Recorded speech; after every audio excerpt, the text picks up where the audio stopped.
Hello, everyone. Welcome back to the Absolutely Podcast, the podcast specifically designed to help women defeat diet culture and to live their dream healthy lifestyle.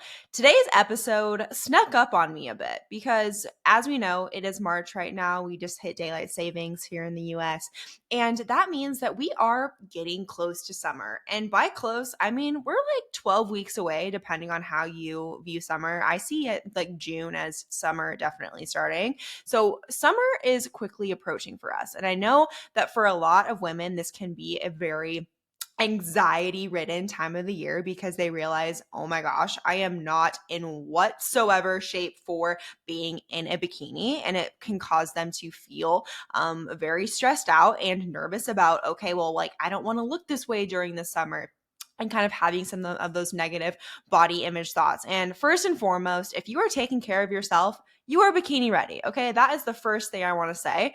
But also, we have a vision of ourselves of how we want to look and feel during the summer, right? And I think everyone has the capability and power to feel sexy in a bikini, to feel great when they go on their boat trip, when they go on their family vacation, to want to wear the shorts and put on an outfit that maybe has been in the back of their closet for a year or so. Like, you have the ability to make these changes to your physical appearance that make you feel more confident and empowered to do these fun summer activities, because summer should not be focused around like, oh my gosh, I'm not feeling great in my own skin. I'm not going to go outside. I'm not going to spend time with my family because I don't feel as confident, when you are in control of that. So today I'm going to be going over the blueprint to get you summer ready, and so that you can feel the most confident version of yourself heading into summer, because we are 12 weeks out from summer, aka plenty of time to get you down a few pounds, feeling better in your own skin, so that way you're ready to go flaunt it on the beach and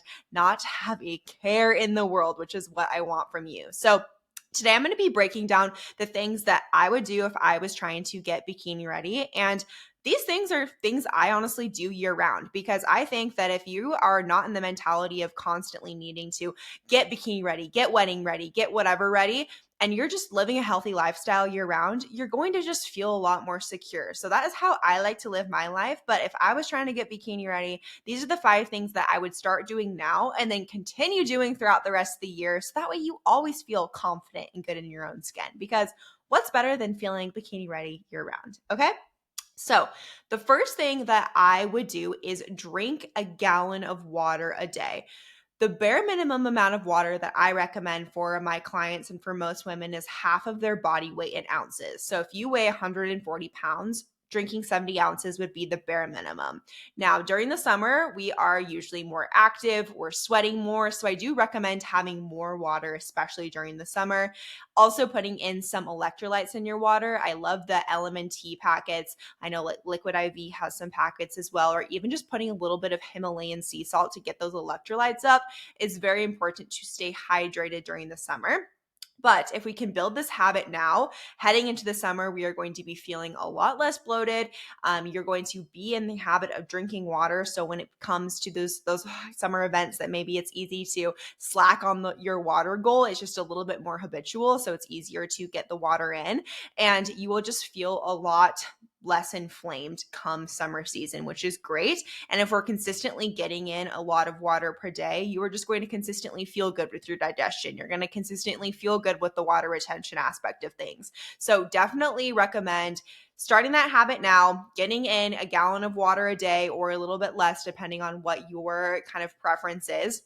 A couple of tips that I have for getting in the routine, because I used to be a gal that was so bad at drinking my water, and I don't know what happened. I unlocked the key to success when it came to hitting my water goal day to day, and I think I attributed it to a few of these things.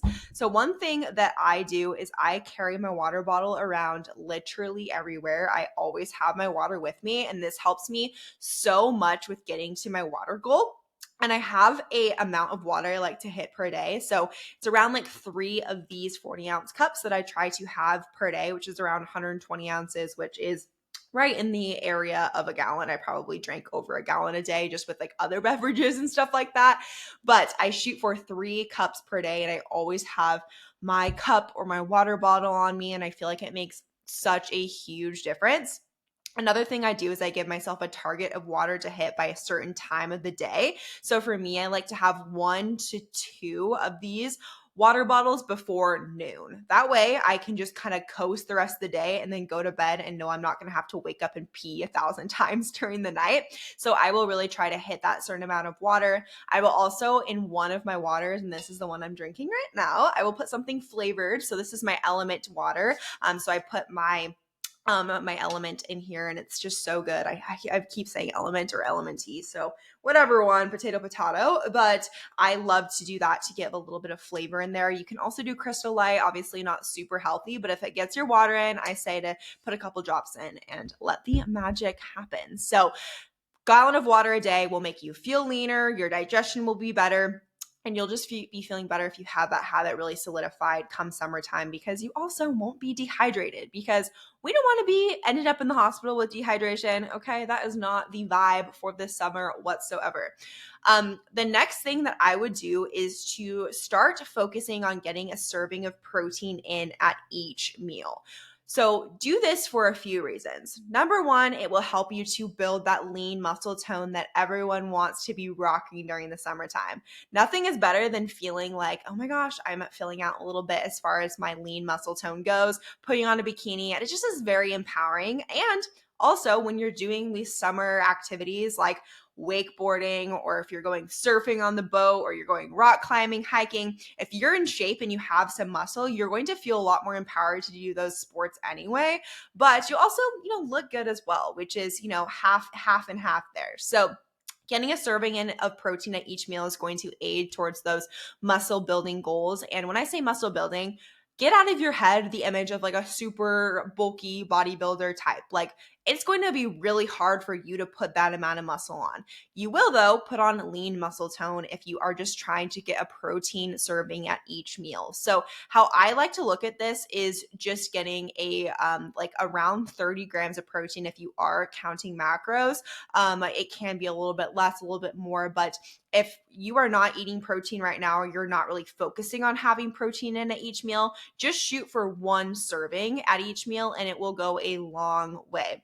So that is what I recommend doing. So one thing that I do is I have staple meals that I have day to day that I know hit my protein goal. So for breakfast, I have eggs and egg whites. So that is my serving of protein. For lunch right now, I am having deli turkey. That helps with getting my protein goal. For my snack, I have some cottage cheese, protein goal. For dinner, I will have, it kind of switches up, but for now I'm having steak fajitas, protein goal. Then I have a little dessert at night with a little Greek yogurt, and there we go. Have a full amount of 150 grams of protein. I'm not tracking right now, but because I have tracked in the past, I know that having that amount of protein per day is going to get me to that goal. Not only is protein going to help you build muscle, but it's also going to help you lose body fat as well. Because when you're having protein, you are going to feel fuller at your meals and fuller for longer, aka leading to less snacking, less blood sugar dysregulation. So you're going to just feel better throughout the day and eliminate a lot of that kind of snackiness. Or if you are, constantly feeling like you're hungry, it's going to eliminate a lot of that. So you're going to feel a lot better if you have protein at each meal, and it's going to help you probably lean out as well. At least it does for a lot of our clients. So focus on having a serving of protein in at each meal will dramatically help your results and your progress when it comes to getting a bikini ready for summer. The next thing that I would do is get into the habit of strength training 3 to 4 times per week. Hey, if you're not even strength training once right now, start strength training 1 to 2 times per week. And I guarantee you're going to be feeling a lot tighter and more toned by the beginning of the summer. So what I like to do when I focus on strength training is hitting each body part at least once or twice per week. Okay, so we should be hitting our back, biceps, legs, chest, arms, all of those things so that you are building a balanced physique. When we are doing summer sports, when we have things going on during the summer, the last thing you need is imbalances with your muscles so you are getting hurt, right? So you want to make sure that you are strength training every single part of your body. I was definitely guilty as charged when I first started my fitness journey, because I would only work out my legs, and I would think if I worked out my upper body, I would get super bulky and not look great. And I was always kind of insecure about my upper body as well. And it was amazing when I actually started strength training, especially with my arms, how much just more toned they got. They didn't get bulky, they just got more toned and defined, which looks so much better when it comes to feeling confident in these little outfits that you have to wear during the summer. So I definitely recommend strength training a couple of times per week, if not 3 or 4.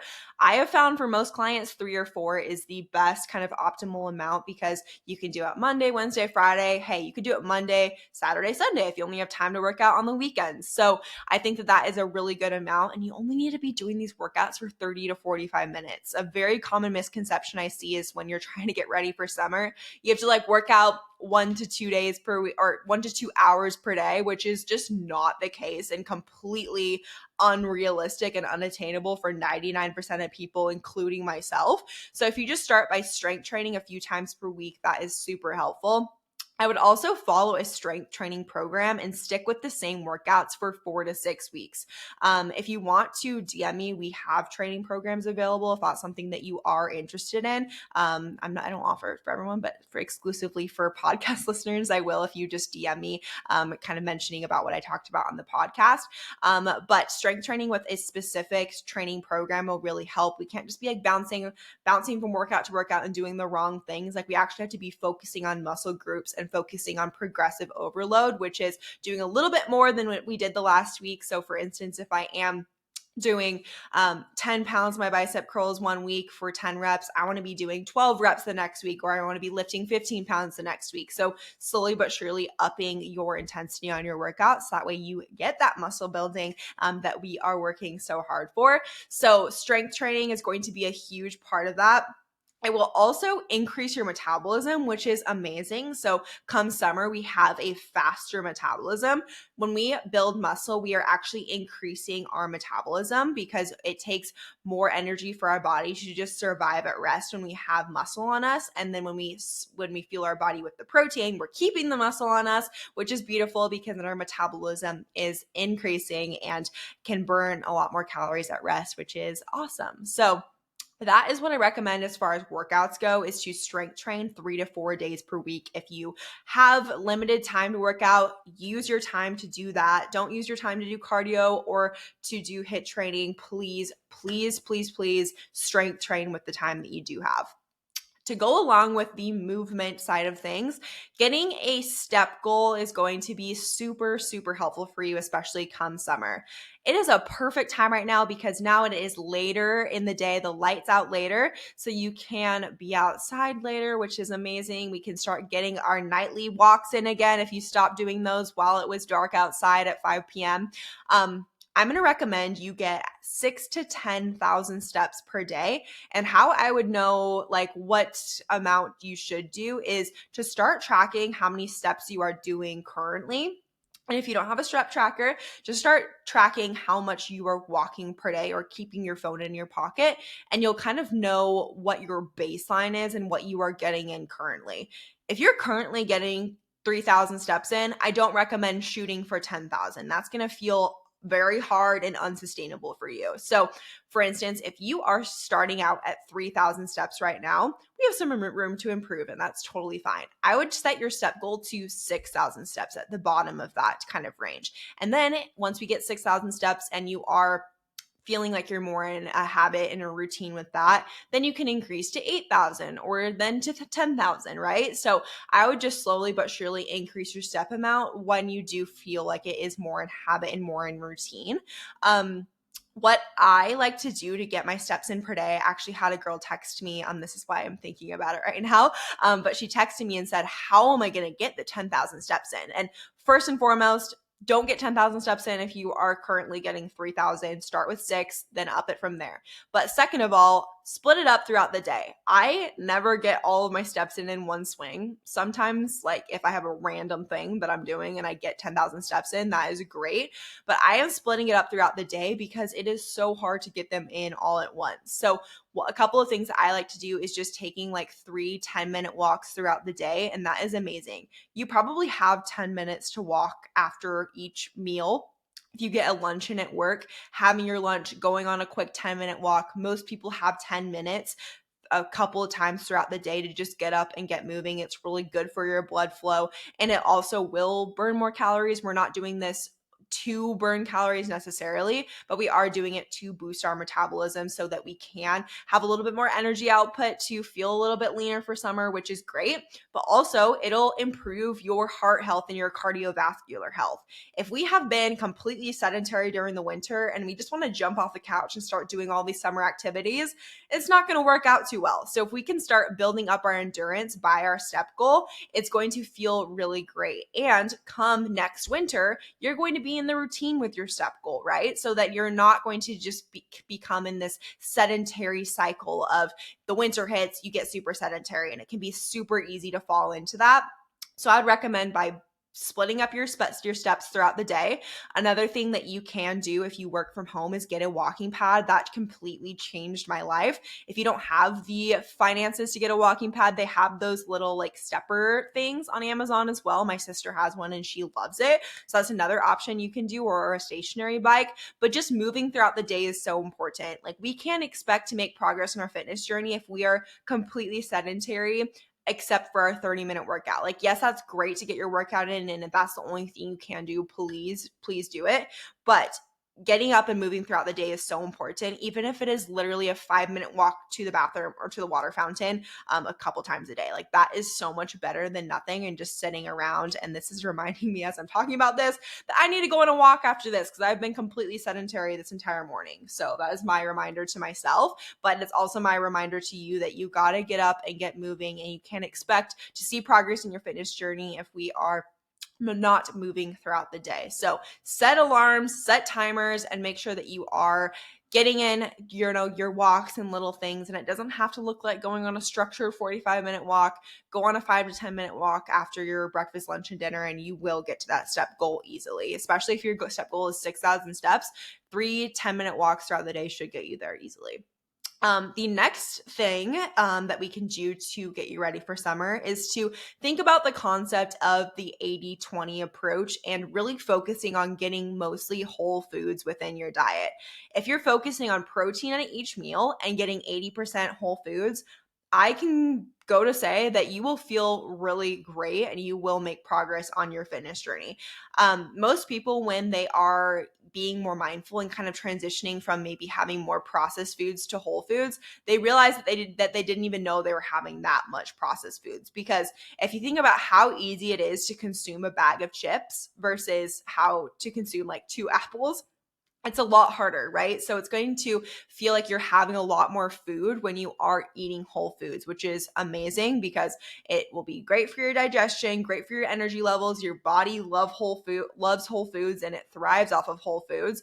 And it'll also eliminate a lot of that unnecessary snacking and processed foods that is just very highly palatable. Like, you can scarf down a bag of chips in a matter of a couple minutes. Whereas with having maybe a stir fry with chicken and veggies and rice, like, that's going to take a lot more time, and it will be a lot more satiating and keep you fuller for longer. So focus on how we can make our diet 80% whole foods or more. That is how I live my life. And then I allow 20% to have fun foods so that we're not restricting ourselves whatsoever. So for instance, like, I am eating mostly clean throughout the day, but like for lunch, I make a wrap with turkey, arugula, like a lot of good things in the wrap, but I will also have a little side of chips on the side for my 20%. Okay, that is a perfect example of the 80-20 approach. Or for my dessert, I'm having Greek yogurt, I'm having some grape nut cereal on top, but I put a little bit of chocolate chips. Okay, life is too short to completely eliminate those things. And if you are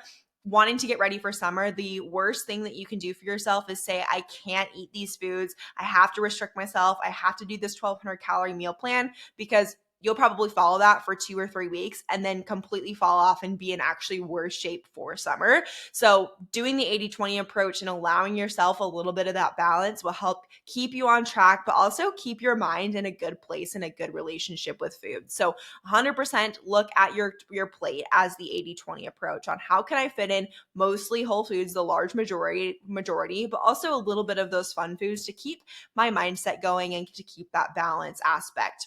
So Those are the 5 habits I want you to start implementing if you want to feel your most confident, best version of yourself by summer. And they may seem simple, but I promise you the basics are the sexiest things when it comes to getting results. And if we can really nail these basics and make sure that these become habits, you will feel like $1,000,000 become summer. I promise you right now. I also am going to give you a little special secret offer on today's podcast. So we are offering 5 spots for our little mini makeover program, which will kind of give you that kickstart that you need for the summer. This is just $49 per month, can cancel anytime, but we will give you 4 weeks of our lean and tone workouts, as well as a nutrition assessment and macro calculation for you to get started, as well as all of these habits tracked in an app. So you're doing these things day to day, and I am holding you accountable to those things as well. So if that is something that you want, make sure to visit the link in the description below. But I want to get you guys started and ready for summer, and for $49 to feel confident on the boat, I would say that is quite the steal. So hopefully everyone enjoyed this episode. I really appreciate you all listening. Make sure to like, comment, subscribe, whatever platform you're on, and I will see you all next week. Bye.